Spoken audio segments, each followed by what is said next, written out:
ಈ ಸಲ ನೀವಿದ್ದೀರಾ ಅಂತ ಕೇಳ್ತಾ ಇದ್ದವರು ಈಗ ನೆಕ್ಸ್ಟ್ ಏನು ಅಂತ ಕೇಳ್ತಾ ಇದ್ದೀರಾ.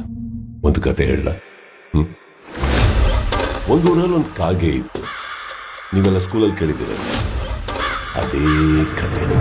ಆ ಕಾಗೆಗೆ ಹಸುವಾಗಿದ್ದಾಗ ಒಡೆ ಮಾಡ್ತಾರ ಅಜ್ಜಿ ಹತ್ರ ಹೋಗಿ, ಅಜ್ಜಿ ನಮಗೆ ಒಡೆ ಕೊಡ್ತೀಯಾ ಅಂತ ಕೇಳ್ತಾರೆ. ಅಜ್ಜಿ ಪ್ರೀತಿಯಿಂದ ಒಂದು ಒಡೆ ಕೊಡ್ತಾರೆ.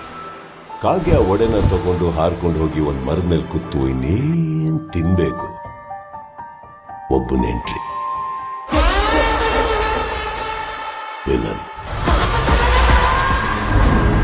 ಕಾಗೆ ಬಾಯಲಿರೋ ಒಡೆನ ಕಿತ್ಕೊಳ್ಳಕ್ಕೆ ಸ್ಕೆಚ್ ಹಾಕಿದ ನರಿ, ಕಾಕ ನೀನ್ ಕೋಗಿಲೆ ತರ ಹಾಡು ಹಾಡ್ತೀಯ, ನನಗೋಸ್ಕರ ಒಂದು ಹಾಡು ಅಂತ ಹೇಳ್ತೀನಿ.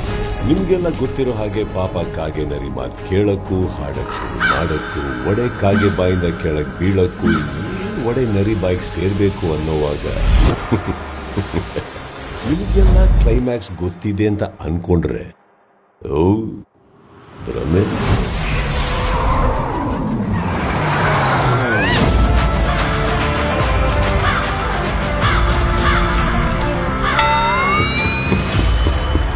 ಈ ಸಲ ಬಿಗ್ ಬಾಸ್ ಹಾಗೇನೆ ನಾವು 11 ಸೀಸನ್ ನೋಡಿದೀವಿ. ನಮಗ್ ಬಿಗ್ ಬಾಸ್ ಬಗ್ಗೆ ಎಲ್ಲಾ ಗೊತ್ತು ಅನ್ನೋರ್ಗೆ